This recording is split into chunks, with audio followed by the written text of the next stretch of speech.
That's my fancy. That's my No fancy flies in here, Mike. That's my fancy audio sync up if I have to go back. I don't have this fancy editing stuff like this guy does, so I just do that. It works. He's got people. He's got people. Now I do. Yeah, he's got good people. I haven't edited my own shit in years.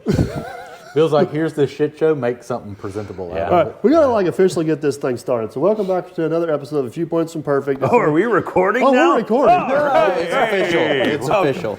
So, anyways, we never know which episode or which season. It's always referred to title because I still don't know that. And we're halfway through. I think what's season 5. I think season 5. I think you've got that cleared up now. You know that many people, Mike? Huh? You know that many people? I know it's crazy, isn't it? It's crazy. So, Chris is usually my co-host, but not that Chris. Another Chris. The other Chris. This guy was on the podcast before. Yeah. You're like Brian? 8 months ago, but Brian, we still Brian? haven't released it as of this recording date. No, The History Channel. I mean, we're you in can't another go year into now. you can't go into social media time because you're going to confuse everybody. I know it. In social media time. I've been archived. Hey, in the last 8 This months. is August 2026. I always tell the story whenever Cleveland showed up one day in a sweatshirt in the middle of August. I said, "What are you doing?" He said, "Filming for October." He's just been on a roll. The He didn't timelines, He didn't want to man. put a lull in his It's hard. podcast He wasn't views, wrong. He wasn't wrong. So, all right, Brian, Diesel and Arm. Yes. I got your name right. I got your channel You right. did. You got them I'll both. You improve it. nailed It only it. took me 6 years. And a little shameless plug. I was on your podcast 2 years ago. Yeah, that sounds about right. Yeah. Sweat and grind? The highest ranked episode you had, I'm sure. Probably. I was totally joking. Say yes, Brian. Why is he going to Yes, point that out? absolutely, Mike. You were the highest Well, by far. congratulations. You were in my bottom 3, but we're getting Thank there. you. You're Appreciate welcome. that. No, I'm kidding. Hadn't even aired yet, and he already knows. It's right. All right, guys, it's time to get serious because we have a very special guest, Mr. Bill. And it's not Brian. Is it Brian with an I or a Y? It's about Bill. Remember? He can't answer it. He's still struggling with the channel name, so I called him Dirt and Iron forever. yeah, Dirt and Iron. It's always and Dirt and Iron. That guy. Brian with Dirt and Iron. I'm I just got like, the it's all diesel right, on. Mike. It's all right. We'll let it go. All right, hey, you two are not the guest. You're co-hosts. We have a guest. See how I told you how this was going to go. Bill. I love it. I'd rather listen to these two talk. Yeah. So we Bill got talk. Bill Elverman. Did I get that correct? Yeah. All right, so we got a lot to get to with Bill because you guys, Bill's an interesting character and he's got a lot of credentials. I think we got to set the stage of where we are. All right, All right. We're not in Indiana. we're not in Indiana. We're not in Indiana. You're trying to tell me this isn't my shop with a bad echo and dirty floors? No way. You've done some nice refurbishing of your shop. I didn't even have to leave home. Well, I don't Fancy even live here, Airbnb. so I had to drive over here. So we're in Zebulon. Is that- Zebulon. Zebulon, North Carolina, hanging out with Chris and Brian and you, and we're doing some National Equipment League promotion. Motion stuff, yeah. And we're gracious host Chris has opened his home. I was trying to get you away from the snow, but Yeah, no, it didn't still work. snowed here. Yeah. So anyways, we just flew in, got a little bit of time to kill here. I've been wanting to get Bill on the podcast for a while because he's got a lot of really cool insights into a lot of stuff. You do. Stop shaking your head. You got your own podcast as well. Well, Is it still no. going? So I've been thinking about it. Yeah, but we're gonna kick that back off. I think at one point, I don't know if you're gonna be doing this 20 years from now. Maybe in season 25. I actually think the more interesting episode is gonna be when I can come back and tell all the stories that we probably can't tell right now because I've got some good ones that'll be in the book someday. Yeah. But there's people who have careers and jobs and yeah, is it working? No. I'm gonna just make sure. I got a you point couple right fond there. memories of the challenge Yes. myself. Yeah. Little behind the scenes. Can you be Mr. Behind the Scenes here and fix his mic so it's pointing at him and not me? Yes. please? He doesn't like it. I'm just trying to make sure we got good audio dress here, you up bud. and do you proper. Audio guy, can you? So we do this on the fly. Slide. There you Look go. at that. There we go. It's just a little zipper action. We're gonna turn you guys into professionals before it's over with. Yeah. All right. So we're in our PG-13 storytelling Now day this today. this channel is not as PG as the main channel. Yeah. So we can get a little So out you of can go bounds here. 13. We can get a little out of bounds here. We just can't get too far out of bounds. We still want to stay monetized. Have you heard what 13-year-olds say these days? So how many F-bombs and S-bombs are before you trip that threshold? How many little beep buttons do you got? I don't have time to beep these, so they're all staying in. They are there to stay. Okay. There to stay. So, All right. Well, Bill, first off, thanks for taking the time. No, thank you guys for I just want to back up a little bit here and kind of give you guys a little bit of a background. Me and you met 4 years ago now, 4 years ago. You were working for a manufacturer. Yeah, I was trying to think about that the other day. It's more than that because it was pre-COVID. And That's right. I think It's hard to believe that's been 4 years ago. I think the first time we met was actually at World of Concrete or one of the Las Vegas. It wasn't ConExpo. No, the first time we actually met was Utility Expo because you stood in the meet and greet line Yep. to come That see was me. after the first time we met. Okay, so That I was know- after the first time I don't we met. remember the first time we met, so Mike's And- wrong. Oh my God, Mike's wrong. And that might even actually be. this scares me a little bit now because what did I I say? just love the attention to detail you guys have. No, it was. That Back in that World might of even Concrete. actually be the Remember what I had third. last What night was for I dinner? wearing? That might be the third time we met because I actually remember one of in this business. I'm intrigued. If you've been in it long enough and you go to a lot of trade shows, you remember the days that hurt, and usually the days that hurt mean that you had a good night the night before. So I know which time you're talking about, which was World of Concrete. Well, I don't remember. I thought I was in pretty good shape then. But World of Asphalt, and I remember it was the day after Will Smith smacked the shit out of Chris Rock. That was incredible to watch. That was the second time we met. I think we had met at World of Concrete before then, and then Utility Expo was after that. So I'm going to correct you here. No shit. It was Utility Expo. We met. Yeah. World of Concrete, we started finalizing the DL550. World of Asphalt, I finalized the Thunder Creek deal and the Hyundai 210. You know what it That's was? right. It was the overpriced taco bar. They were both reaching for the same salsa. Their hands grazed. Yeah. That was the start. Eye contact was made. So, all right, we got off. Excuse me, sir. This is what happens when we get off in the weeds here. So, But no, I remember you guys coming over. I think Aaron was with you. Yep. And maybe not your average millennial, and maybe even Captain Kleeman. There was a whole group, and I remember being hungover as shit. And I remember thinking, "Oh fuck, I've already used too many bad words." That was your one PG-13. No, we're in PG-13. Yeah, you're. I said I have to be professional right now, and I said yeah. because at the World of Concrete, I'm going to get a video of you guys just released the 620. Yeah. And you said you're going to have to give me a minute to freshen up. I'll be right back. I need a second. So, all right. Let's back this straight up a little bit farther. So, Bill, you're in the marketing world. You are, correct me if I'm wrong, part owner of PKR Marketing. PKA Yep. Marketing. Yep. You worked with a whole array of OEMs, different products, mostly in the construction industry. Yep. But what I've really appreciated about working with you is going back a little bit farther is you actually started off in the industry working. Yeah. And you can elaborate a little bit. Your dad owned a rock quarry, I believe? No, well, our business was based out of a rock quarry, but my dad owned a landscaping business, and he did some of the decorative stuff too. But his real specialty is the hardscapes, the retaining walls. And if you've seen episode 3 of season 2, you'll see I have a fondness for retaining walls.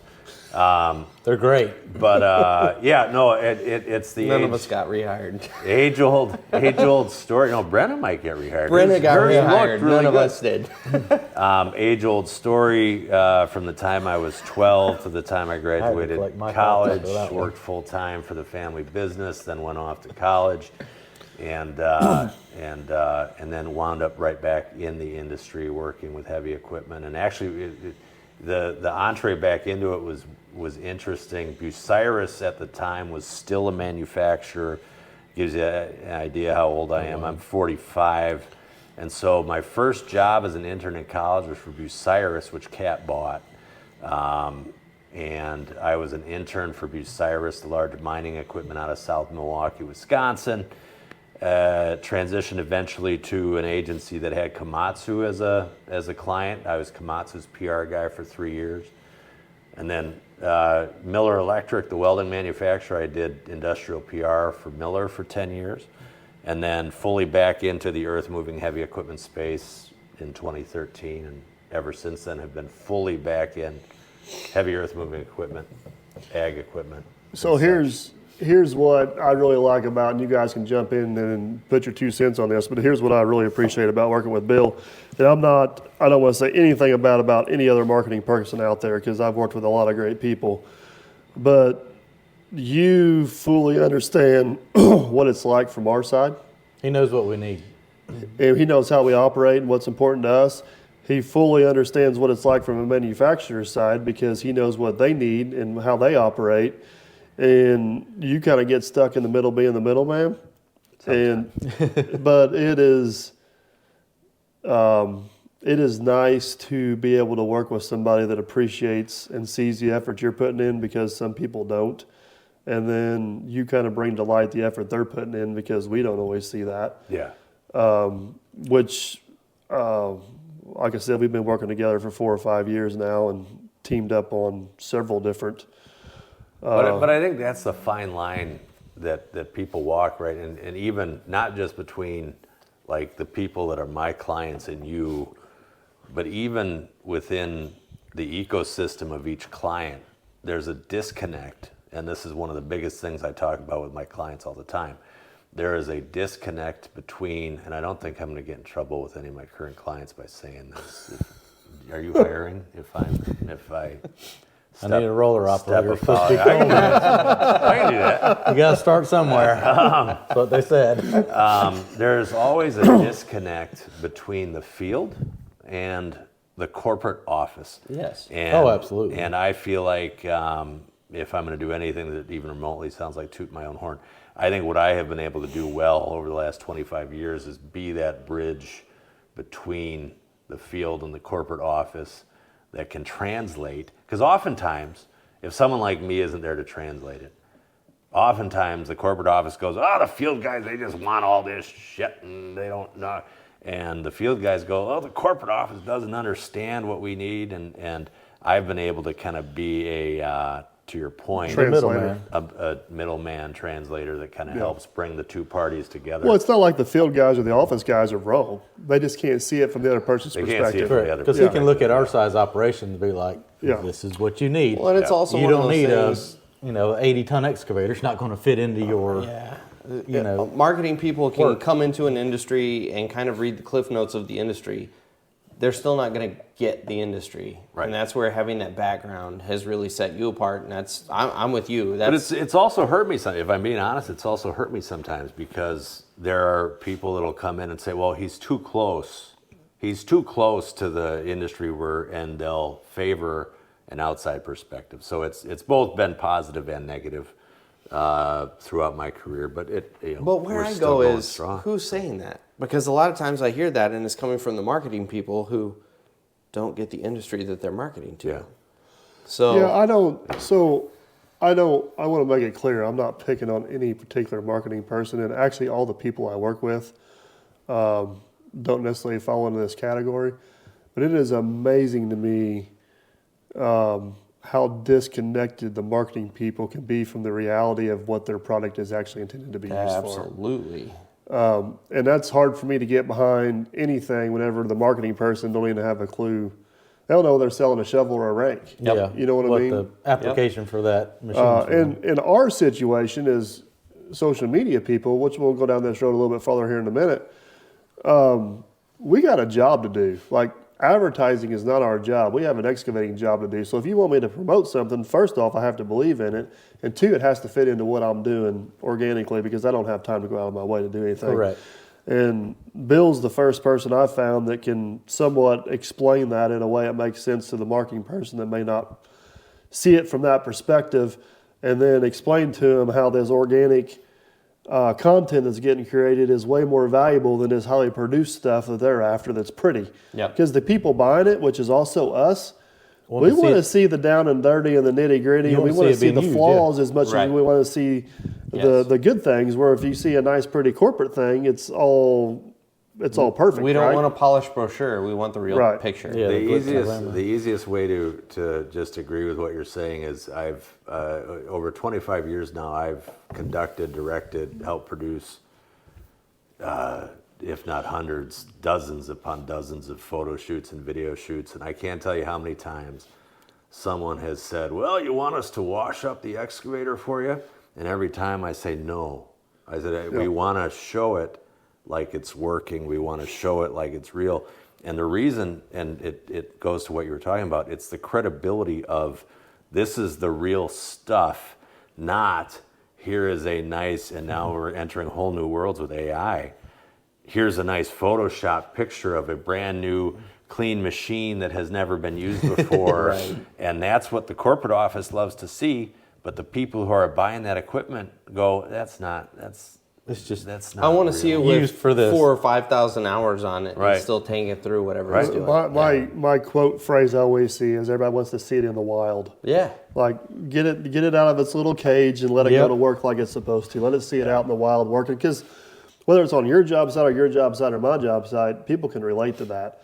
It's hard for you to take a photo shoot at a controlled environment and get people to relate. Well, it's funny. This is what we do. So I was flying out of the Detroit airport this morning, and we had a snowstorm rolling through. And so there's loaders all over the place with snow boxes pushing snow. And for anybody looking out that window that's not in the industry, they're just loaders pushing snow. Yeah.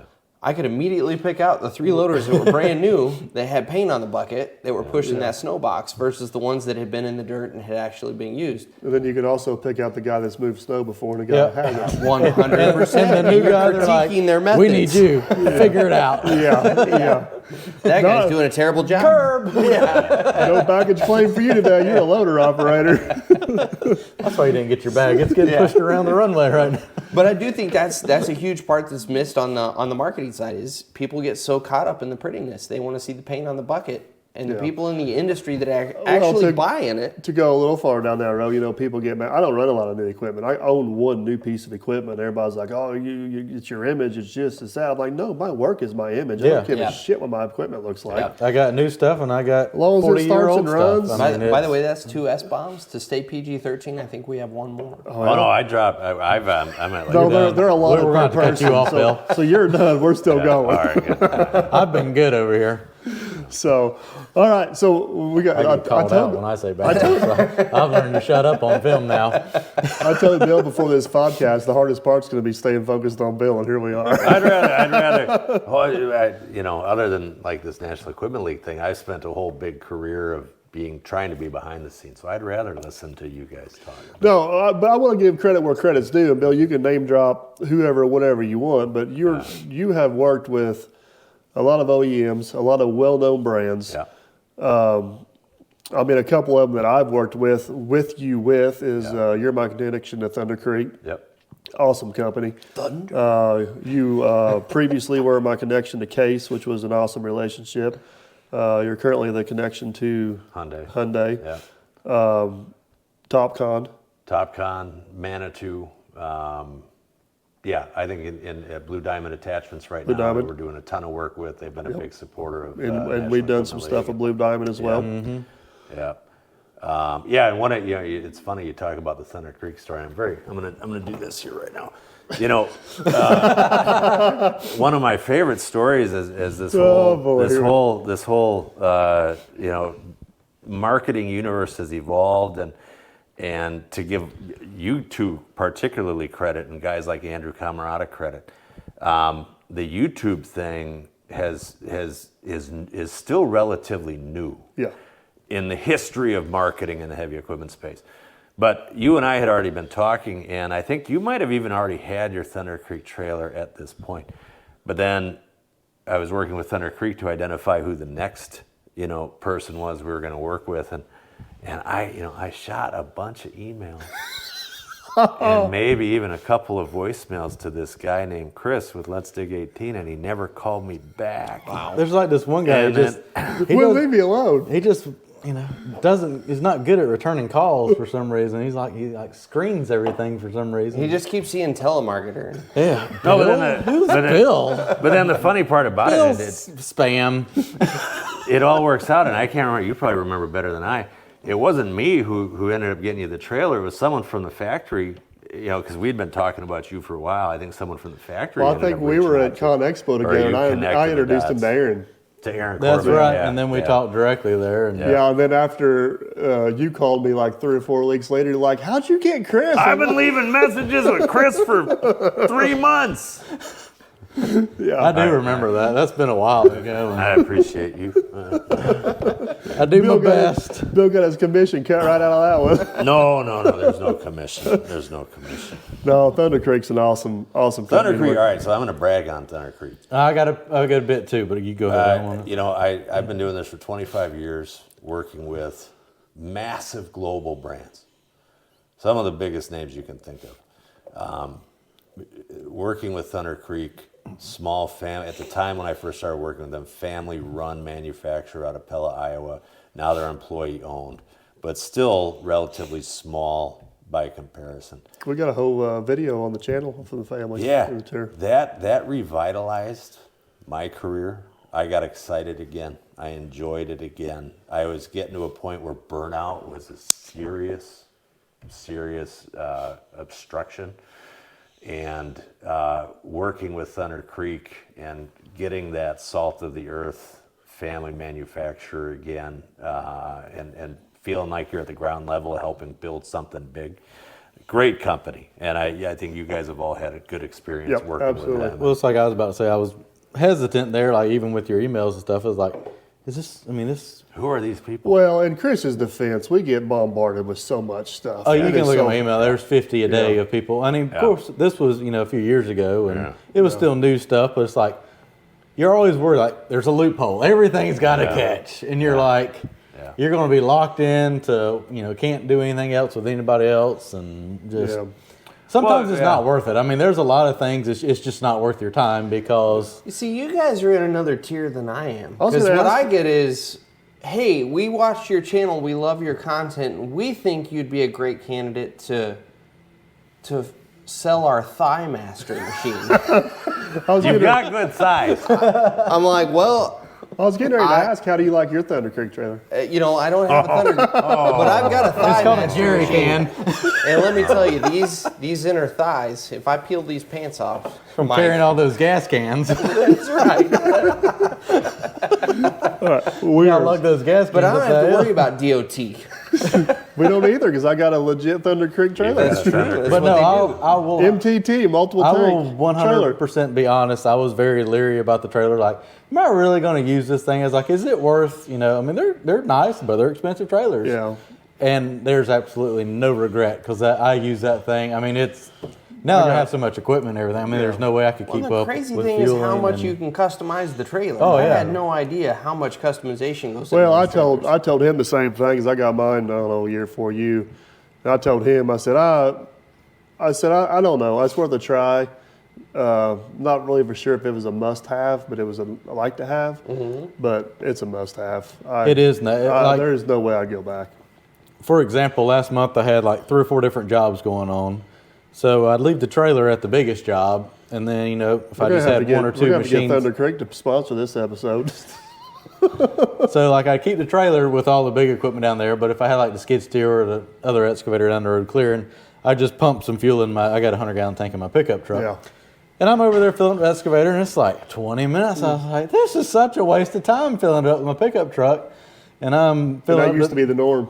and I'm over there filling it up, and you just rev it up by the time you step off the track. 100 gallons full. I'm like, Wow. And this you got is 700 nice. gallon right there at your disposal, Yeah. and DEF. Yep. That is handy too, because I can get you. There's a new truck stop right down the road, Yeah, got DEF. and you can fill it up at the I've only got pump one machine that has DEF, so I fill up once a year. It's awesome. once a year. Yeah, just from a credibility standpoint, we didn't say we were going to talk about Thunder Creek. No. This just came up. But the last thing I'll say on Thunder Creek, and you guys have just echoed it. So I've been working with them since 2015. I think the MTT came out a year later. We helped kind of launch them into the construction industry. And I always joke about the comment section on the internet. We all do it. To this day, 8 years later, 9 years later, you could almost guarantee that any piece of Thunder Creek content that gets posted online, there's always going to be a guy going, "Well, that ain't legal. Yeah. Yeah. That's not DOT compliant." And not a single person in 8 years or 9 years has ever gotten a ticket Well, for running a yeah. Thunder Creek trailer.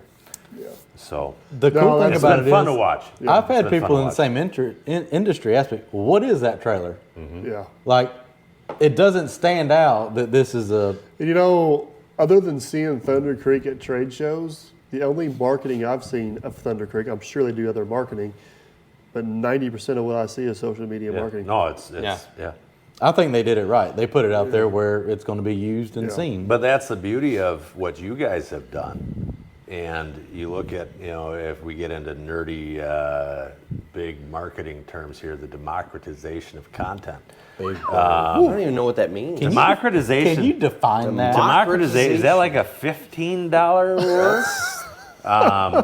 We'll take off one of your bad words. I will for say that. this: I spent $60,000 You get on two a more college bad words. education, and I didn't learn that For word. every But- big word, you get 2 more bad words back. But there was a day where, in order to get any kind of visibility with the audience that you wanted to buy, and so this, let me take a step back, and I'll help bring it back to you were worried about getting too far off No, course no, here. Bill, this is your podcast. At the beginning you of my can go off the rails. I just got to keep those two on the rails. career, the way that we were doing product announcements and launches, I had a computer, I had an email address, but when we put together a product launch, we would print up, we had our media list of the 50 different magazines we wanted to send the information to. We would print up a printed copy of the news release and then double-sided tape a 3/4 transparency image to the upper right-hand corner of it, drop it in a manila folder, and mail it. Really? So that gives you an idea. I feel like, and I joke about the book that I'll write someday, but I do think that we have lived in a fascinating time of technology advancement.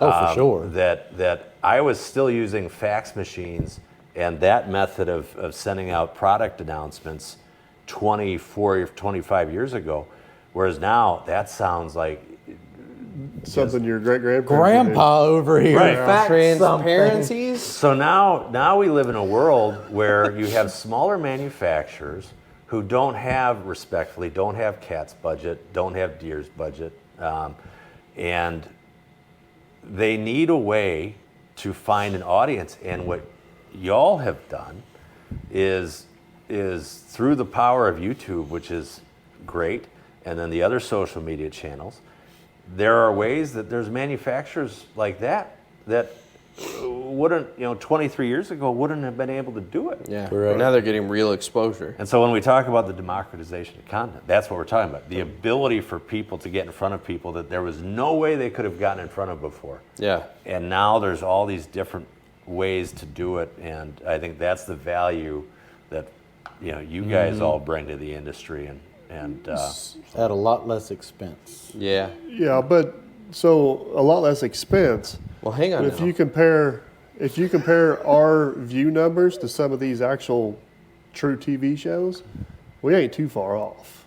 Which if is, not better in some cases. Yeah. Which is, and then you take into consideration we have a concentrated audience to what the product they're trying to sell. I get it, Bill. That, This is your show. This is your show. We need to say this is after hours. Did we say that? So, all right. So, Bill, you kind of circle me around to what I really want to talk to you about. Look at these meals. This is the Put one of those things in the microwave. Did they write you a check? Yeah. so this is the meat and potatoes part of the podcast I really want to talk to you about because I feel like this is where you excel and this is where you got the most knowledge. So you were one of the first ones that really seen the value in social media influencing. Yeah. So from I think That so. was a good one. So from a marketer's perspective, what do you look for or what draws you to a content creator, or what points do you need to see the value in like results to sell it? Because it's hard to judge what we do because there's not a spreadsheet where you can just plug and play like Right. I posted this, I got this result. Well, according to his previous story, he tried to reach out to me a lot. So he saw the value. Well, but there's The industry struggles with this unless there's a hard and fast metric. right, but there's also But different. that's a fault. We'll get into that. Yeah, but to tee Bill up here a little bit more, there's also guys like Chris and I that take a product and use it organically, and then there's also a guy like the Monkey Guy that just straight up tries to use it as a sales platform. Yeah. Would you say Who's that? What? whores himself out? So you cannot buy my words. Yes. You can buy his words. But so you nailed it. And knowing that this is kind of where you're going to go with this, and I don't know if it still exists, but at one time there was an Instagram account called Are You Sponsored? The letter R, you sponsored. And what the Instagram account Are You Sponsored did was they took all of the embarrassing messages that Companies made these people say? the other way around. People that had like 20 subscribers to a YouTube channel reaching out to a manufacturer saying, hey, I've got this sweet car. If I put your logo on my car, will you give me $20,000? And this Are You Sponsored account would, I don't like to make fun of anybody, but I enjoyed what they did. And the reality of it is, so this gets around to the point of what you have to look for is that authenticity. Yeah. And the credibility and Return on investment too. Like return on investment too, and there's different ways to do that. But to me, more important than a return on investment, and not to blow smoke up your ass, but this is what I've always appreciated about you. It's coming. And you too. Brian and I have other relationships over the years. Get to you. We gotta, I'm selling the Thigh Master, guys. We'll get to you and your fuel cans we'll in a get you a minute. generator next week. no one could watch your content and say that anyone had bought you. And that's what I've appreciated about both of you guys, is that you watch your content and it's real. All of the application stuff, you're not finding jobs to use something because a manufacturer gave you something, and now you're like, well, what am I going to do with this now? I got to find something. That's the for first it. thing I tell them is don't expect You're to cater. You are exactly putting to it you, into yeah. the work that you're already doing. You already have a credible following, and because of that, the work you do with the product is that much more credible. And that, to me, I come up. I didn't, even though I own a marketing agency now, and I get involved in all the different aspects of it. I came up on the PR side of thing, which was earned media, which that was all about you. They call it earned media because you had to tell a story of some kind that was real and valuable in order to get it amplified. Right. And so that's what I look for in these relationships is there credibility in the work that's going to be done. And it doesn't matter if you have 100,000 subscribers or followers or 5,000 subscribers or followers or 500. If your following matches the possible user of my client, and I think you're credible and not shucking, snake oil, I'll talk to you all day about doing something. I think credible is equally as important to respectful, because you can see some of these guys that may have a credible channel, but they'll do something disrespectful for a clickbait title or views. Oh yeah. Oh, for sure. And that even though you may have been credible up to that point, everything after that and everything before that becomes discreditable because of What you did. that shenanigan. Does that make sense? There's also, I think, people that get to a certain, and I look at, you look at the group that we've got involved with the National Equipment League so far. There's people who have large followings that don't resort to that. But then there's people who do have large followings that at that point are like, well, I got the large following. I'm going to start charging this and this and this and this. And then they don't care what they say or how they say it because they're getting paid and because they're going to get the view counts anyway because they've got pretty much double dipping. They got somebody paying for that. Exactly. And the income they're Because going to we make. still, I Get mean, millions of views off of. Chris and I still, our primary income is still the AdSense on YouTube. So we got to keep the viewers happy and make sure they keep us respectable. I mean, I'm not going to say we don't get a little kickback here and there, but it's not not getting paid to advertise anything. No, and Cut you off. No, and I think that's what those are the type of so when I'm looking for people to work with on behalf of our clients, or people approaching me because they know that I work with XYZ, that's what we look for. Looking on the ag side, I've always been a big fan and had nothing but the utmost respect for Millennial Farmer, because I think he does that same thing in that world. Thunder. And I had nothing to do with that either. That was the local dealer. Every time I see Thunder Creek, that immediately comes to mind. Yeah, what an incredible organic marketing thing to come out of that. But that's Zach's genius. I think he just came up with that himself. Oh, 100%. Yeah, I don't and think yet, that was every single time I hear that name, I hear. And look in the comments section anytime a Thunder Creek trailer shows Thunder. up. Thunder. Yeah. So to answer your question, there's got to be that credibility. It's got to be respectful. It's got to be real. And I have always, I've run into trouble with this with clients over the years. I think the industries that we work in has the highest bullshit detector of any consumer group in the world. You can spot it quickly. I have spent days and days and weeks with pipeliners down in Arkansas, and I've been on the biggest construction sites, shipyards, like people that buy heavy equipment and tools to do a job. You can't fool them. Yeah. You can't fool them. You can try. And I think that's the problem, is that too many people try. Yeah. Yeah, so just to tie that all together on a couple different things, people try, and whenever that happens, it's forced content. And to your point, people see through it. Yeah, people see through it, and I've told this story before, and I'll tell it again. One of the first sponsorships I ever had was Speed Binders. The guy that owns Speed Binders sent me 4 of them, said use them. If you like them, I'll send you more. Great. He sold out to a larger corporate company.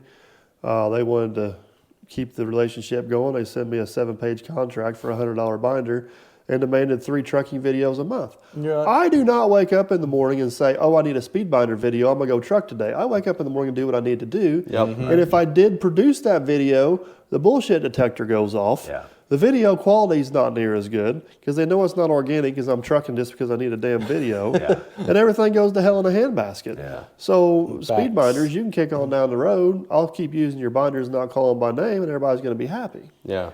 And that's, I think, the thing. So you look at marketers that work with, the people that are within the large manufacturers or service providers, or I think that they have that mindset of, well, if we're going to work with this person, how many videos do we get a month? How many? Yeah. You can't make it a burden on us, because as soon as it becomes an inconvenience, I'm done. You can't make you can't make it a burden. To your point about speed binders, people see through it, and it has not failed yet that when I'm able to convince a client, let's have patience, let's see what they do with it, let's not put any pressure on it, and then when that first video comes out, where it's being used organically, properly within the scope of the job they're doing, everyone is tickled as shit about how good that content is. Because it's real. It's real. And if you had tried to force it, maybe you don't even get in the door.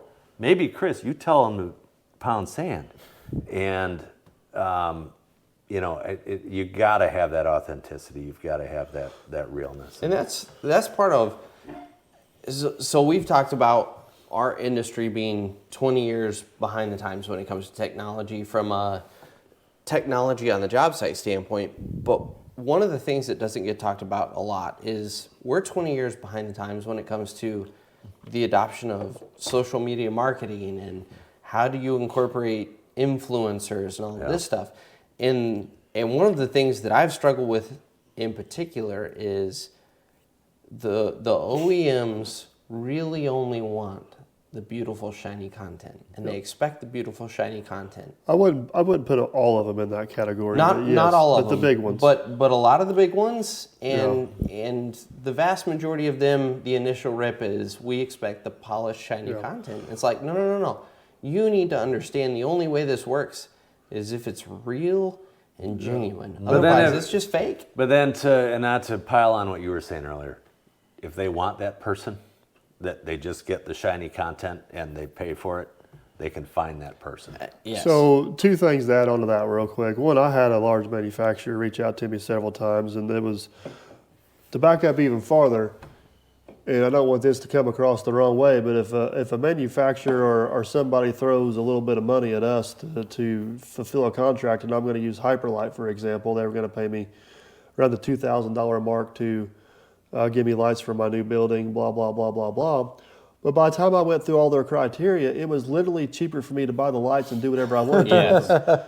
Yes. So I'm like, just Free's sell me- not always free. I'm like, just sell me the lights. It's cheaper. Well, how's it cheaper? We're giving you $2,000 worth of lights. You're going to cost me $4,000 in time fulfilling your Right. contract. Right. So then they got mad and wouldn't sell me the lights. Fine. I went to Amazon, got my own damn lights. I don't care. Yep. I was happy as could be. Another large manufacturer got a hold of me, and they were actually going to pay me enough money to do this, but then they wanted me to read cue cards. I'm not an actor. Hire a damn actor. Yep. And And the just minute you start reading cue cards, your audience, and we follow Check it you, out. Checking Bullshit. out. Check it Go out. straight up. Yeah, You're the like, bull- yeah. he's so full. And So that's I the won't thing. name names. Well, we had a manufacturer that we were going to buy we were going to buy at a discount one of their machines, and we had about 4 of their machines sold to other contractors in our area because we knew the machine was quality, and they got so hung up in how much we were going to pay for the machine that we spent a month and a half. All of our deals fell through for the machines that we were going to sell for them. Dicked around that long. They dicked around that long, and we ended up, the whole deal fell through, and then they just went radio silent because it was awkward, and it was like, You did it you to guys yourself. squandered the whole opportunity because you couldn't figure out what you wanted to charge me for a machine. Yeah. I think So we're in a weird spot because I this think is one all thing new. that Bill really helps with too is a lot of these, and this is just not in our industry. We had our dinner conversation. A lot of people in upper corporate America, the upper office always thinks of the end user as being in that position because they're less educated, yeah, which is not it's a true. mistake. And they are way more connected. Yes. So they discredit any input value concerns or suggestions we have, which I think is a huge, huge, huge mistake. Now, there is, like anything else, there is all the bullshit stuff you got to sort through, but there is some very, very good information that comes out of the working level. Does And that? that goes back to the disconnect that I talked about at the beginning Yes. between the corporate office and the field, and whether it's the end user or the countless tens of thousands of men and women who serve in field roles for manufacturers around North America. The corporate office, I've heard it said, and I'm obviously not going to name names. I've heard it said, well, that's of course what the field's going to say. Well, they're in the field. We're actually your customers. They're talking to the people that buy We your do this Yeah. shit every day. Yes. We- Like, Yes. with all due respect to your MBA, no one gives a shit. Yeah. That's not going to work. Yeah. Well, By the way, that's number 3 for PG-13. He did Oh, a I'm big at like- word, so I'm we at gave like him. I gave him one. So to bring that full circle, though, a lot of the companies you see using social media marketing are the ones that are more connected to the field. Correct. Yeah. Would you agree with that? Doing it properly. Doing it Right, properly. yeah. There's a lot of companies out there doing social media marketing Right. that are completely detached from reality. Right. But the the ones ones that are that- doing it well, yeah. Well, maybe I should say the ones you see us working with. Yes. That's one of the big things with me with some of these manufacturers is, and Hyundai is a great example. I've had people reach out to me that bought Hyundai excavators based off the videos, and you had one of your friends bought one. The one that I was talking to wasn't happy with the way it was performing or something, Oh yeah. and Well, the same thing with the Volvo. I mean, Yeah. I get 5 or 6 emails. Yeah, a year and saying, you got "I a bought this because of you got a that." hold of me and said, "Hey man, a buddy of mine bought a Hyundai. Is there adjustment for this, that, and the other?" I said, "I don't know. Let me find out." And them guys are on They it. got to And figure that out. means a lot to me that they stand behind their equipment. You talk about the return on investment. I think you mentioned Tractor Time with Tim earlier. Maybe that was at dinner. I don't remember. But actually, Tractor Time with Tim. I love Tim and his wife. Tim's been on the podcast before. We got a full podcast with Tim. Yeah, Tim's great, and he was and I don't know, how he did it, but he was religious about if he had a mini excavator of the client I was working with at the time, and he was able to send me 5 or 6 different proofs of purchase where people who had seen him using that mini excavator on his channel went and bought a mini excavator. Like that, some people would call that anecdotal. And I go back and look at, I'm a big baseball fan, I'm a big stats nerd, and so Moneyball, if you've seen the movie Moneyball or if you've read the book Moneyball, the people who are statistics, data-based, have it's kind of like we're talking about the aversion of the field. They look at the old scouts who used to judge things by the eye, and they discounted their input based on statistical data input.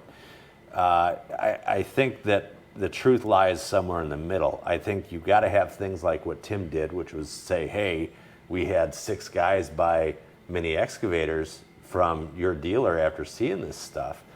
But also just the smell test and the eye test of, look at how many views that got. This is working. Look at the quality of the content. Look at the engagement of the content. Show me anywhere else you're going to get that kind of visibility. Yeah. And It's like me and you talked about before, shows on TV. The average person, that's not going to go buy an excavator because they saw it, on TV doing this. Yeah, you're exactly right. I want to bring up one other point about Tim, and you're right. Tim's one of the guys that I feel like does a really good job of trying to do it right. yeah. But there's a huge difference between Tim and Chris and I, and Tim is now a full-time YouTuber. Right. That is his job. So he's got the advantage of Tim is he has more time to fester those deals and answer those emails and get more personal with them and track that data. Right. I have a lot of time to answer emails. Yeah. Yeah, I know. That's where I was going with this. I'm still waiting for Not yours. To my point, I got your number now. We can just bypass that. to my point, I'm like, Chris, What comes first? if you message me, I do my damnedest to get back to you. You email me, I do the damnedest. If you got a question about a machine, I do my damnedest to answer it honestly. But I got a family, I got kids that play in sports, and honestly, my priority every day is the customer first, family, and then, well, I shouldn't say customer over family, but whenever you're on the job, it's the customer. Then if you got time to get video, and you try to do due diligence to Let's face any it, sponsors. if we don't anything have else. work, we don't have nothing to film. Right, So, right. it's- Well, that's how it is. And the viewers are indirectly paying through AdSense, but the actual customer is writing you a check. Yep. And That's what makes the wheels turn. it's what makes the wheels But turn. it goes back to what you said earlier. Is are you creating content based on what you do, or are you doing something to create content? Yeah. Yeah. And I think it has to be you're creating content based on what you Well, do. and we've Yeah, I all mean, seen it's- a lot of YouTubers that started off creating content on what they were doing, and then they went full-time Transitioned YouTube and into something else. transitioned. Yeah. And I've seen very few of them successfully do that. It always comes off the rails. Yeah, I it don't think always- I could afford to buy enough land to, build lakes Yeah. and ponds like people want me to do every Right. day. And Yeah. I mean, I've had a little bit of success at that with cleaning up, but it's the same as you here. It's just short-term stuff. It's not sustainable for the No. big picture. You got to have your customers. our operations cost way too Right. much to Yeah. do it for fun. I got a new HR and finance department, and let me tell you, I hear about it every night.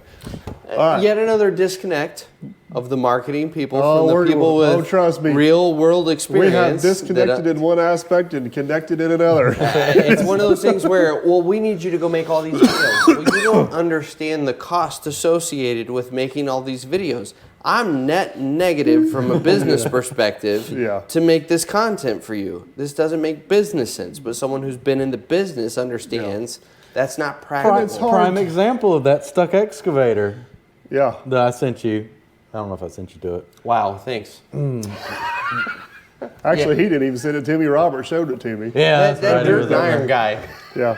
That Brandon, I didn't even have Brian, time to send it to anybody. He'll see it online. So, And all I wanted was the expense is covered to pull that thing out of the mud. It's been stuck for a year, the excavator. The water was to the top of the cab.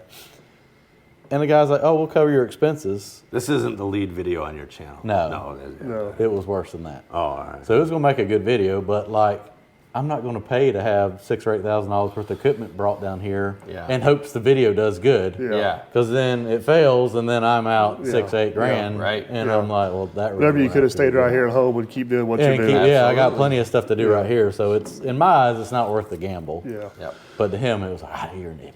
So I want to transition a little bit. I feel like we've kind of covered the generic basis from a business perspective, looking at a social media guy and the advantages of it. Yep. So let's go the other way around. Let's say you're an up and coming social media person and would like to get a sponsorship deal here, there, or the other.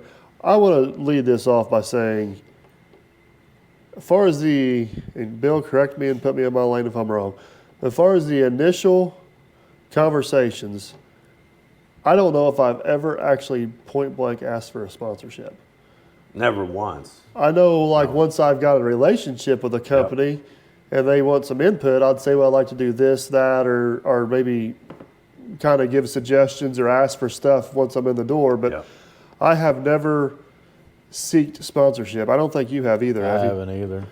But that goes back to the credibility side of it, and it's if you, and it goes back to, I mentioned that, and again, we'll have to pull out a phone to see if "Are you sponsored" is still a thing. But that's what I enjoyed about it. Is it on Instagram? It was Instagram, I think. Yeah, are you sponsored? All one word. And I've been at the landscape show, GIE, now Equip Expo. That was a prime example of. And God bless them, they're all great kids, but like 17, 18-year-old kids that would come up and say, hey, I'm starting a YouTube, not even I have one. Haven't even broke ground yet. I'm starting it's too late at night, man, and I'm old. Yeah, that looks like it. Yeah, that's it. That's it. It's still there. Bye, Brian. We miss you. Don't forget to take your Cut mic his off. mic. Remember your mic's on. Cut his mic. Cut the sink on. I lost. No. So young kids come up and go, hey, and there's nothing wrong with this. We encourage you to start your YouTube channel. Yeah, but don't follow it up with then say, are you guys giving away any skid steers? No, we're not giving away. We're not giving away a skid steer to a brand new marketer. I go back to. And this is... You giving away any skid steers? I'm not. No. I can maybe hook you up with some people. But, I go back to... and if he's watching this, he's going to be like, Bill... Shut up. It took you 45 minutes to mention me. But before this was a thing, and even before content marketing was a thing, there's a guy named Brown Dog Welding, Josh Welton, out of the Detroit area, who... He was one of the first people that did it right, 2007, 2008. And he had a following, tens of thousands of followers, posted the right type of content. I think if you're a young YouTuber or social media person and you are sending emails and phone calls and not getting a response back, rather than being so buoyed by that youthful, just, I'm good at this and this is what's going to happen, like, ask yourself, why aren't you getting the calls back? And the reason you're not getting the calls back is because you don't have the thing of value yet to provide someone in order for me to consider or a manufacturer to consider. There's great expense that goes into equipment partnerships. There's depreciation, there's potential damage, there's insurance, and that is oftentimes tens of thousands of dollars, even for like a 3 to 6 month arrangement of some kind. And too many people go into this and they just think, hey, I'm going to post some pictures on social, someone's going to give me a free machine. It's not going to happen. Right. Take the time to, so if I was, my daughter's 15 and my middle daughter is 14, and they've often talked about starting a YouTube channel. if I was talking to them right now about starting a YouTube channel, I would say focus for the first 2 to 3 years on the content and the thing it is that you feel like you have to say. You got to build a The personality thing that- for your channel. You've got to build a personality, you got to build a following, and Takes a you've long got to time. show a credibility in the thing you're doing before anyone is going to be willing to forget money changing hands. The tens of thousands of dollars that can go into the depreciation and insurance and costs, the freight of a product arrangement. If you're just wallpapering people at a trade show and asking everybody if you can get free stuff, that's the wrong way to do it. That's how you end up on Are You Sponsored? Yeah. Well, I mean, my little suggestion actually comes from experience, and I just mentioned that Speedbinders was one of my first sponsors. And I got very fortunate for them being one of my first sponsors because there was no pressure to send the product and use it. But what I found out later was it taught me how to use a product, and then whenever I did start getting bigger people to ask to reach out to me, I could basically send them an example of here's what we This do, is here's what how we we did, yeah. present, this is our style, this is building your portfolio or whatever. And then you get the next bigger sponsor, which at that time was actually Hyundai.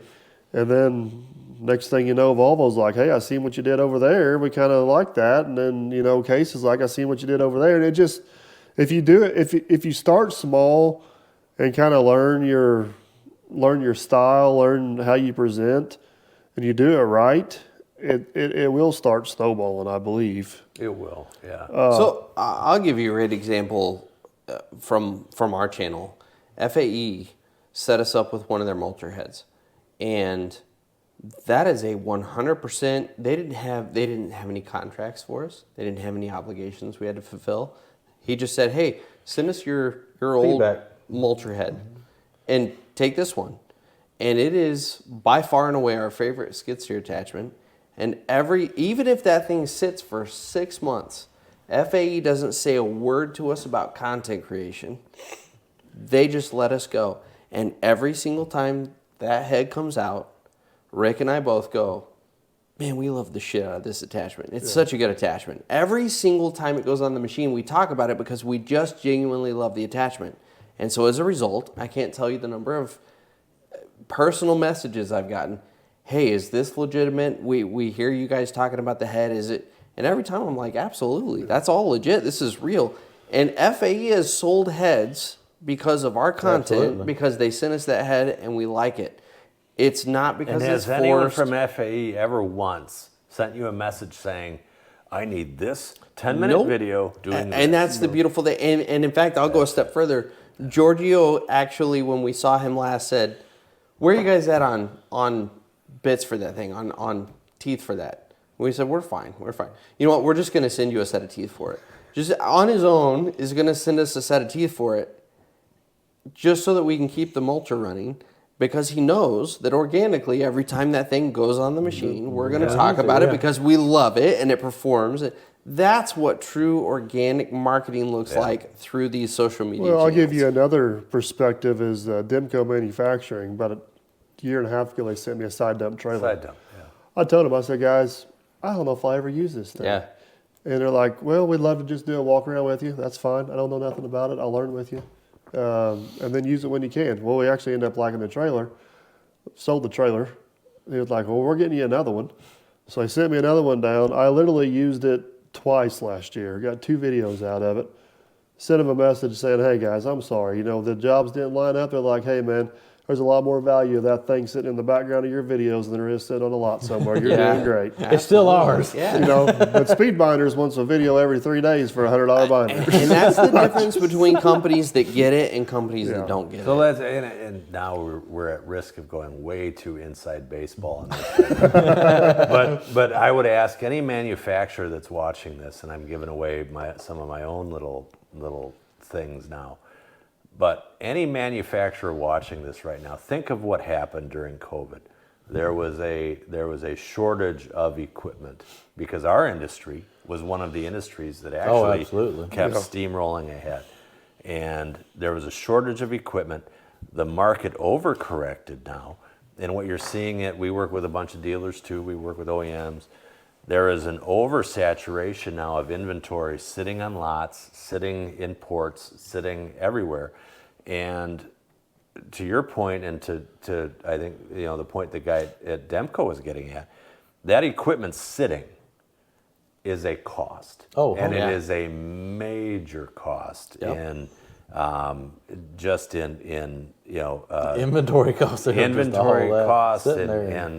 storage, all of it. And they understand that the 2 times, if they've got a surplus of inventory, that one trailer sitting with you for a summer and only getting used twice, but showing up in 2 videos that get 100,000 views each, is a better use of that machine or that trailer than sitting on a vacant lot. Sitting in a vacant lot somewhere not getting used. And I can't think of many OEMs and manufacturers right now that don't have that challenge of having too much inventory. So I think there's a gut instinct if someone says, "Hey, we could do a pretty cool thing with Chris.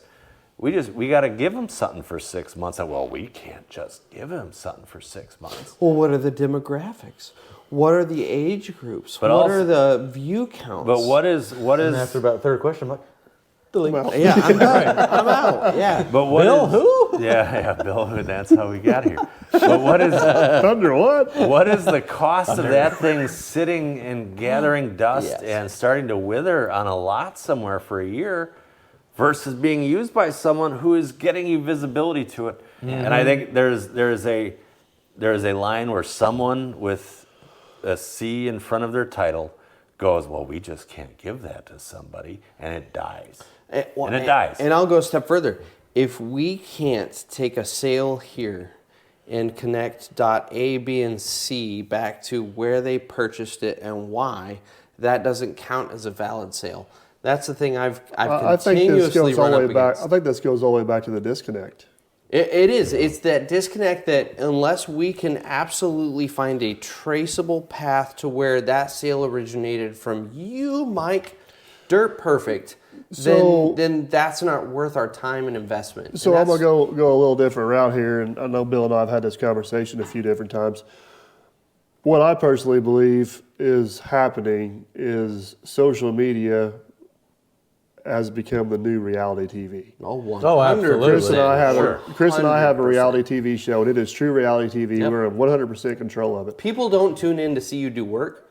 They tune They're in to here see Dirt Some Perfect. of it. Some of it. Well, Yeah, but they tune in to see they Dirt tu- Perfect. They tune in to see Let's Dig They 18. want to see what happened that but day. if Might you- not be exciting the that day. personalities. To your point is, that's the nice part about YouTube is people may gravitate to my personality and my style and continue to watch the channel for that. They may gravitate to his. You know what you're describing right now? Democratization. We dropped it again. I didn't know what it was, but I used it. There you go. All right. All right, folks. You can say 2 more bad words now. Sorry. Case Yes. closed. Good point. So let's just say 2 more S-bombs in the bank. Let's just say hypothetically a syndicated TV show gets 1 million views. Chris and I get 100,000 views. But the value of our view to what we are trying to promote, I still think is more. Because there's a higher percentage of our 100,000 than there is a percentage of their 1 million that may actually buy a piece of equipment. So you're starting to go down a wormhole now. Podcasting. Podcasting is another avenue that our industry just does not get. And you don't understand. Podcasting, along with these videos, you have a captive audience. Yeah. It's not people that are passing through that may hang out for 5 But to 10 minutes. there's so many marketing, back to the disconnect, there's so many marketing people, all they hear is 1 million and 100,000. Oh, yeah. And they don't even put us in the same They're category. too busy caught up in the metrics. They don't understand that I, as Brian, an individual who owns a dirt company, I'm choosing to spend 30 minutes of my evening. In fact, let's be honest, I'm not watching just one of your videos, Mike. I'm watching 2 or 3 videos a night because I'm winding down in bed at the end of my day. I'm going to spend an hour and a half of my evening as Brian, the individual dirt contractor that owns a business, watching your content. Right. I am a captive audience. And a potential And whatever you tell me works really well in your business, I'm going to go buy. Yeah. wow, Mike uses this because it works for him. Happens all the This time. is not the same as me watching a show that me and my kids watch because they love it. Is It Cake? Oh, I love Is It Cake. Is It Cake is great. Yeah. It's fantastic. That but is I'm not not where gonna I thought sit he was here- going. it's- I'm not I'm going to sit excited, here. though. I, I'm as excited. Brian Furnace, the dirt contractor, And am Chris not is going to gonna watch lay in that bed show. tonight Googling Is It Cake. Is It I have Cake? no idea what we're Yeah, talking about. You're going to be hooked. You're going to be hooked. But I'm not. I'm Might not be going to late go for out. breakfast in the morning. Where's Chris? But where I go is Search history, Is It Cake? I'm not gonna go buy out and buy cake supplies because I watched this show on Netflix. But if I watch Mike because I'm choosing to watch Mike for an hour and a half at night, and Mike uses whatever attachment, a Thunder Creek trailer, whatever it is. Well, now all of a sudden, as a dirt contractor, I'm going, well, clearly, if it's working for his business, I need to look into this. And a lot of people look at us as being test dummies too. I've kind of noticed that with the Thunder Creek trailer. Oh, you absolutely. You got one. It did what you thought it was going to do. All right. Thanks for taking that risk. Thanks for taking the I'll risk take for it. me. Now Charlie I'll go was buy the same it. way with me. Yeah, He's like, absolutely. He come there to one day, he stopped by a job site, and he just looked at it. He's like, "Damn it, this wouldn't be handy." I was like, I'll take it a step further, and I'll put the disclaimer on this that it is. This is a few points from perfect. After hours, it's 11:30 at night. We've had a full dinner. We've had a couple. That's your time. We've had a couple. 10:30 my time. We've had a couple beers. It's real time for me. But it's been a while since I've had a client do this. I'll take that a step further.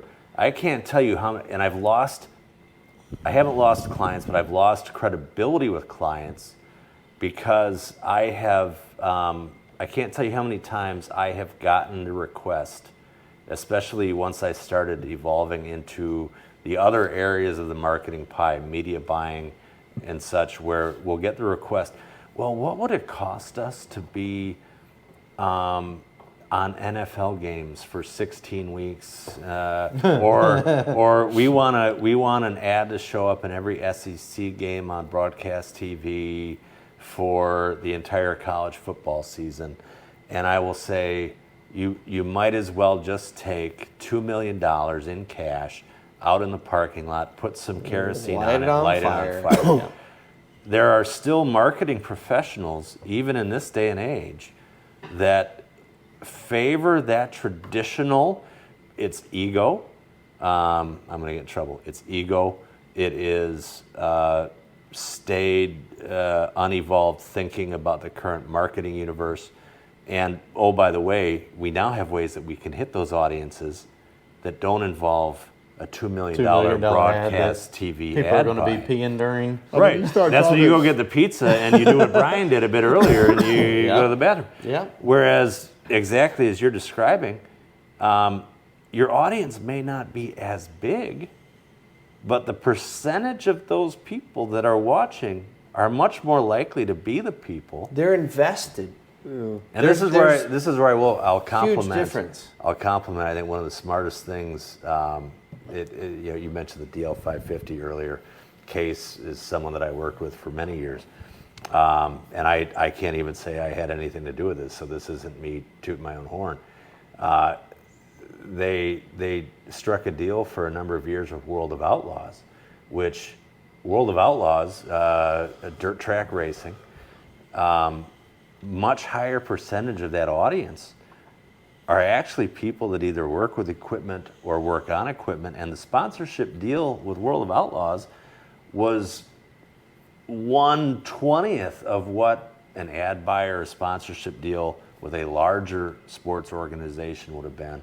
And I think it's having that discipline of understanding you got to get past what you think is going to be like the cool thing to do. Yeah, it'd be cool. Yeah, we bought an ad buy that we were on every Packers game, on TV for the whole year. Oh, didn't even notice it. I'm just thinking here for $2 million, maybe my words can be bought. I'm reconsidering that option. No, I'm kidding. Well, no, 2.5. But at the same, but really, let's go down that path for a second. Let's say for $2 million, your words can be bought. Yeah. Me as Brian, the dirt contractor that's spending an hour and a half on your soon as- content, what am I going to As listen soon to? as you paid me $1 for a word, you will know it. Yes, but at the same time, even knowing it, is it going to be more effective than the $2 million you went and spent on that NFL ad? Well, so I'm going to switch over into my viewer mode. If I was going to research a $500 attachment or a $500,000 piece of equipment, I'm most likely going to go to YouTube or Google. And the first thing that's going to pop up is the corporate stuff. Yep. I'm going to scroll on down. You're gonna find the everyday Joe. I'm going to that's using scroll on it. down to the first 100%. everyday Joe, and with Case and Hyundai and a lot of stuff, it's usually me. So I'm going to keep on scrolling past. But that you're guy. thinking of an average viewer. You're Well, not I thinking know. of Mike's viewer. I You're know, not but thinking of Dirt Perfect I subscriber. have never in my life seen a TV commercial for a piece of equipment or an attachment, and then immediately went to my phone and Googled it. Now, I have been watching other YouTube channels or other YouTube posts, whether it be on Instagram or Facebook, and see something Yep. and think, damn, I want to know more about that, and then Googled it and continue to watch videos Yeah. about it. Yep. That's the effectiveness of social media. Right. That the OEMs aren't picking up And on. I can do that on my own terms and time. Yep. Versus just seeing that on the window. All right, we're going to get long on this. We do got to wrap this up. I just want to recap a few things. Bill, correct me if I'm wrong, but from a supplier, marketer, OEM standpoint, I just think they need to be open to the future of social media marketing, because I think it is something in the future. But I also think they need to be very. I think a lot. This is why I want to recap this, and you correct me if I'm wrong. I think a lot of these people. And I hate to keep picking on speedbinders, but it's the best example. They think they're doing us a favor by approaching us. And I think it has to be approached of, we need to work on it together to what Yes. works for both. It's not a favor one way or the other. Does that Correct. make sense? Yeah. If you're an up-and-coming social media influencer and you want to get into the market, don't outstep your... Focus on your audience first. Yes. Yeah. Focus First, on you got to have an Grow the audience. channel. First, you got to have an audience in a channel, and then don't swing for the home run. Like, Yeah. Baby steps. Work your way up. Because one thing I've noticed in the last, I've been doing this for 6 years now. One thing I've noticed in the last 2 years. Yeah, you've been doing it a lot longer. How long have you been? Well, Good. But one thing Had I've dial-up noticed. internet. You're one of the reasons I got into the industry, by the way. All right, we don't have time to get sentimental here. Hold on. That's a different podcast. Wait, One thing I've noticed in the last 2 years, especially at GIE, is everybody that owns a cell phone goes around and tells everybody they're a social media influencer. Yeah. And a lot of those people, especially the smaller guys and some of the manufacturers, discredit everybody because everybody says they are. Yep. And then you turn around and get... Influencer's a dirty term. It is a It dirty is. word. It is. It's a dirty word. Yeah. So I'm not... I understand why manufacturers may be quick to dismiss that, because especially in the landscaping world, because it's such an easy entry price to get into. A pickup truck and a lawnmower and a cell phone, and you're a landscaper. Where with what we do, it's a little bit more of It's a a big higher investment. Well, you're a price. lawn mowing guy. Yeah. Yeah. So just maybe step your way into it. All right. Before we close this out, I want to hit on one more thing. Commissioner, National Equipment League. Yeah. So give us the brains behind this thing, where we got to where we're at, and where we want to go with it. Well, and again, you're going to think I'm blowing smoke, but actually, the impetus for it,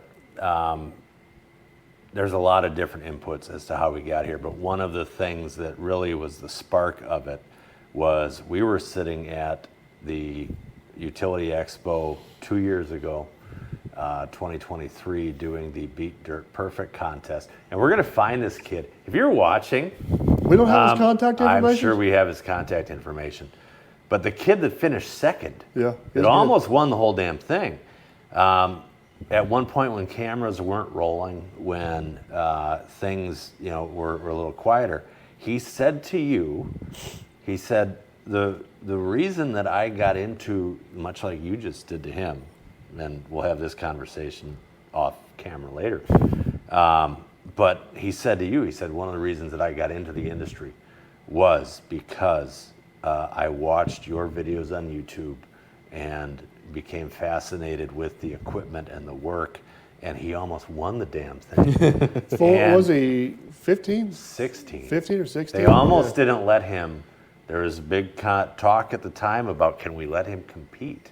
And it wasn't just Are you it wasn't saying just that a a competition was rigged in Mike's favor? No, not at all. Oh, okay. It I wasn't won that just one fair and square, just like I no, and it wasn't just can say the rest of that conversation. and this wasn't a Hyundai thing.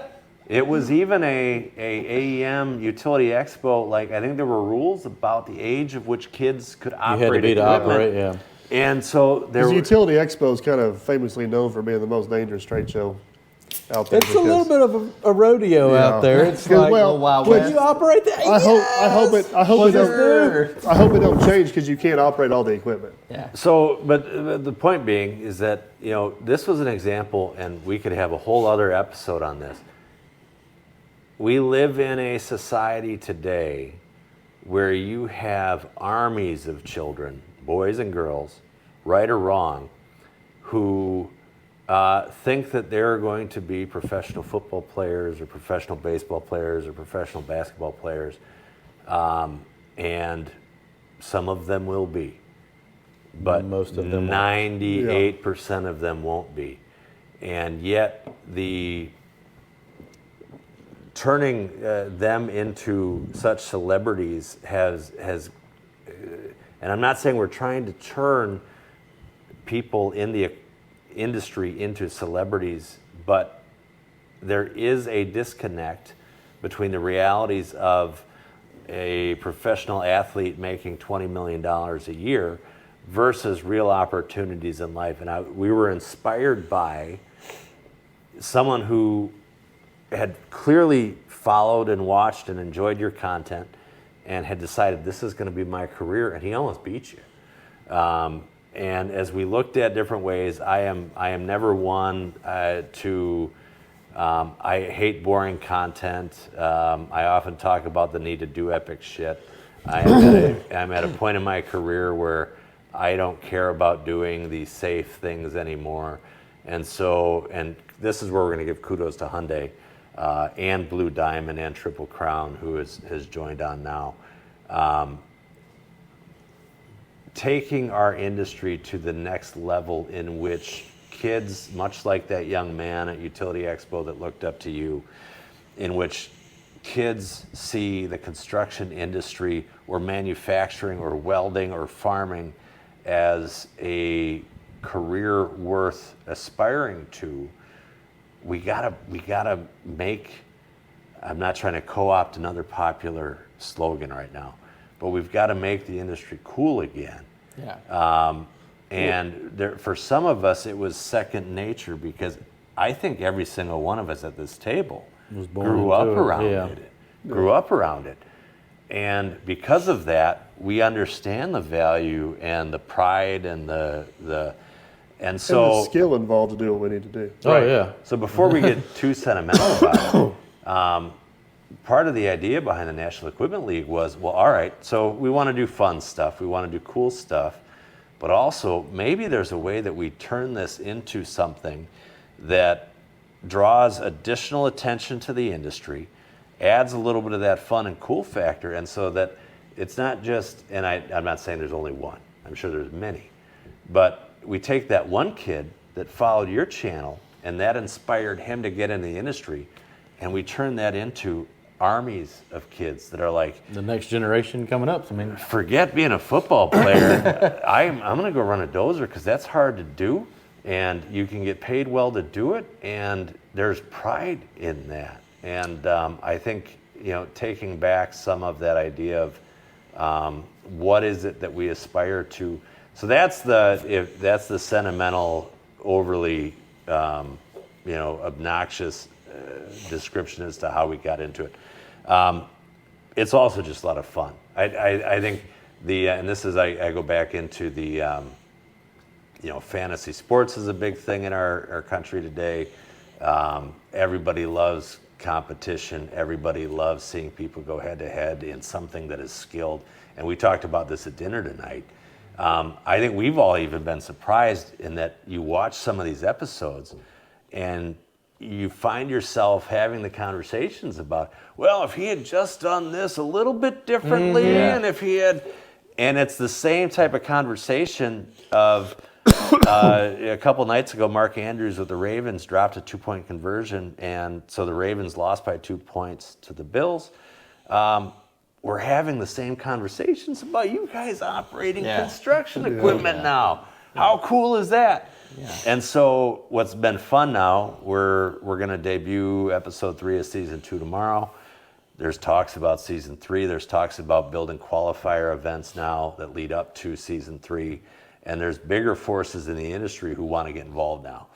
And so I think that we're onto something. I think that we're taking something that people in the past have seen as labor intensive and dirty and not cool, and we're showing they're real people, they're fun, and hey, that actually looks really cool. And to give your channel, I think one of the reasons that your channel has been so successful, Chris, is that, and it's different than yours, Mike, because you're also a very skilled operator. But I would say that your channel is maybe a little bit more about some of the personalities and the situations and the jobs. Whereas I think a lot of your following and the people that have drawn themselves to you is you're a little more willing to just let the camera go. And watch. Chris is going to be digging here for 10 minutes, but you know what? God damn, that's interesting as shit. And I think that we're combining those things. Yeah. We're creating stories, we're showing personality, and we're showing people that there is a satisfaction in watching this stuff happen. And I think that's the magic that is, whereas other people have maybe tried to do cool stuff with construction equipment in the past, I think that's a little bit of the magic we're capturing with the National Equipment League. Yeah, I would agree with that wholeheartedly. I feel like I talked for 20 minutes. Actually, it was 6.5, but you're fine. But who's counting? So I will say you're starting to tap the vein of what started diesel and iron. If you really think about it, go back to being a kid. How many kids can you throw down a set of Tonkas in front of, and it doesn't matter what gender they are? They're going to play with the Tonkas. Yeah. You go back to Dairy Queen, and they had the little excavators. Yeah. Everyone loved playing with those things. There is something inherent about playing in the dirt that people just get a charge out of. In the school system, I'm going to go off on my tangent for just a second. I'll bring it back, Mike. We beat it out of them. Yeah. We tell them that that's not a successful career path. That's what you do when you're not smart enough to do anything else. And yet, here we are in this colossal, let's go big picture. We are in this colossal pendulum shift right now to where the white collar world, you go to college, you're going to come out with $100,000+ worth of debt, and you're going to get a $50,000 to $60,000 a year job. Versus if you go into the trades, playing with those Tonka toys you did since you were a kid, you're going to get paid to learn your craft, and then you're going to excel, and you're going to be within 5 years, you're going to be in 6 figures. Right. No, you're tapping into everything about what I'm about. Mm-hmm. You're exactly, you pretty much said exactly what I was going to say, but one thing I want to go a little bit farther. One thing I like about the National Equipment League as well, which I think is super important, is there's also this stigma today, if you play a video game, you can work on our world. And I've said for a long time, there's a big difference between an operator and an excavator. A lot of people can get up there and skillfully pull levers, but setting up a job site and doing stuff, and the way being efficient. The way Bill sets up these competitions, it allows to bring in a mixture of that. But I also think it's important. Our industry is no different than doctors, lawyers, teachers, anything else. There is some very, very skilled and talented people in our industry. And I think it's great we have a platform to showcase it. And a platform. And I'm not saying we're the most talented, skilled and talented out there, but as this thing continues to build and we get more and more people involved, whether they have social media followings or not, it's a place to showcase that. Absolutely. 100%. And I think that on top of the reasons that we've all talked about here as to why we're doing it, you look at also from the actual just entertainment side of it, auto racing, UFC. I keep talking about the UFC. I'm kind of a UFC fan, and I appreciate what Dana White has done to the fight game, which for years was dying because boxing was going downhill.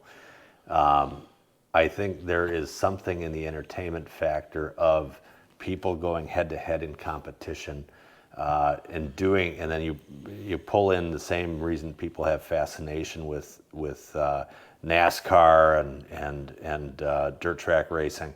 It's because you love to see this highly engineered equipment doing awesome stuff. And so combining those two things, personalities and people going head to head, and we're using this equipment in a way that is similar to what you would do in a day-to-day job, but is more meant to create a conflict and competition for the sake of entertainment. I think that's just cool, and I think people like to see it. Yep. So. Yeah, so I think we're accomplishing those goals. And as far as bettering the industry, on this last season we had Brenna Moore on, which is a very talented female operator, and she's very involved in bringing females into the industry. Yeah. And we also have been able to do what we've been able to do because of Blue Diamond, Hyundai, Triple Crown. And hopefully this thing continues to grow. There's some exciting stuff on the horizon. There's steam building. That's why I will There's say smoke, there's fire. I know we're like at time, and I feel bad now that we got this deep into it without bringing Brenna up. Don't worry, Bill, I got you. But Brenna, but There's also a couple other people that we know was in our team too. But also Brenna, you should do a whole separate episode with Brenna. Yeah. But her conversation throughout the event about initially early on in her career, she felt the need to, because it's such a male-dominated, and here we are, Prove herself. we're four white guys sitting around this table talking about this tonight. But it's such a male-dominated industry. She felt early on in her career that she had to try to repress her true self and fit within a mold. Yeah. And finally she said, F it. And she started, PG-13, baby. Restraint. She said, screw it. I'm going to be my true self. And if people don't like it, screw it. And she has built up a massive following. She has a successful career. And my daughters, I have 3 daughters, and they know what I do for a living, but they've shown a skepticism about this type of work. And it's people like Brenna who can show them you can be a woman, you can be feminine, you can exist in this male-dominated world and succeed in it. And I think her participation in the National Equipment League has been fantastic. Yeah, and I just want to give her personally some credit too, because she might be one of the most coachable people I've ever tried to like. She was open and honest. She was not out of her comfort zone. She had never operated an articulated truck before. Right, she wasn't out of her comfort zone. But she wasn't afraid to jump on and anything. that was also the first time she'd been in an environment like that. We're And like a bull in a china shop. Yeah, and to her credit, she asked a lot of questions, and we were all willing to help Absolutely. her. And man, you told her something, you could see her apply it just like immediately. So it's funny. My dad has watched me operate since I was in my teens, and so he's kind of indirectly been involved in the industry. And we watched Event 2, and he said, Brenda's a lot more conservative. And he didn't mean that as a negative.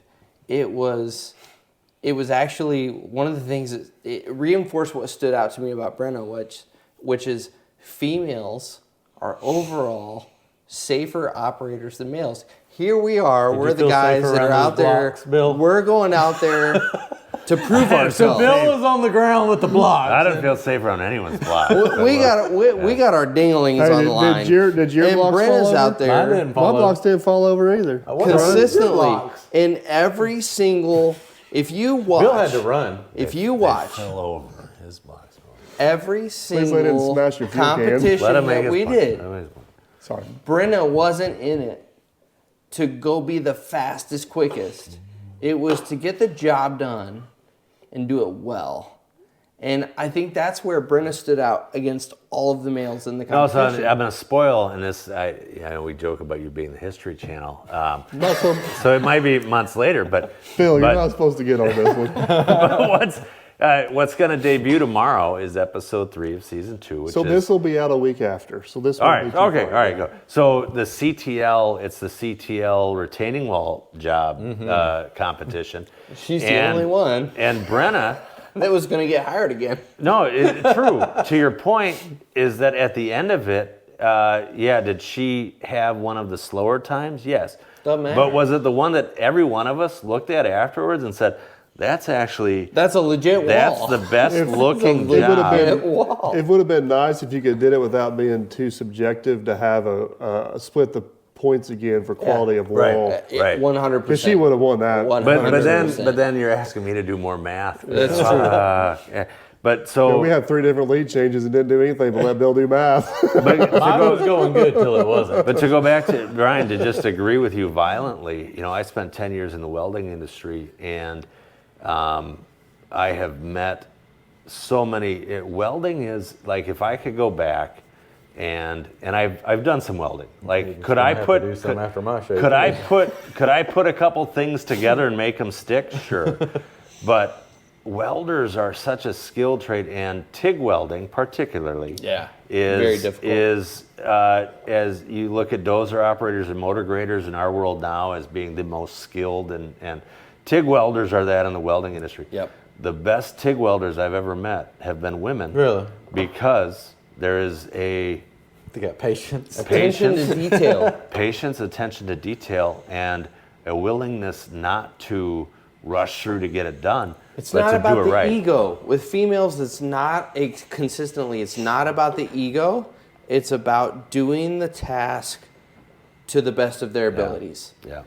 And so that's what I think as we do more seasons of National Equipment League, I think Brennan's the first, but we'll have more female operators as well. And I think that showcasing that this is not it is a male-dominated industry. But for us to get where we need to get to as an industry and a country, and all of the work that needs to be done, we need every operator, every skilled tradesperson. And being a skilled tradesperson is not a thing to be ashamed of or run away from. And I think to your point, I don't male, female, whatever. We just need people that want to be in the industry and are proud to be in the industry. That's the big thing. Not just here for a job. Yeah. All right, guys, we got to wrap this up. Bill, What time are we at? How long you is don't this want to thing? know. We've gotten a long one tonight. Yeah, It is. we're working on a new record here. All right. It's late. It's over an hour and a half. Well, I thank you for talking to me. It's Drunk a little more than I have. Are we doing it? So let's go around the table here one time. Brian, Diesel and Iron. You got it right two times in a Sweat row. and Grime. Sweat and Grime is the podcast. Mr. Let's Dig 18. Mr. National Equipment League is what I'm going with over here. Yep. You guys know who I am. I'll do my best to link everybody down below in the description, but that's not a promise. I'll do my best. You do your best. It's going to be Brian with dirt and iron and You're going to be Brandon with Brandon Shannon's gonna get emails like, "Hey, dirt and iron 16. It was great. It was great. You were on that podcast with Mike." He's like, "No, that was Brian Furnace. It wasn't me." you laugh. This might happen. I know. Yeah. So, all right, Bill, thanks for the insight. Guys, appreciate you listening. You got any more questions or want us to go in more depth on anything else, comment down below, let me know. And appreciate it. Let's get some sleep. Till Later. next time. Thank you, guys.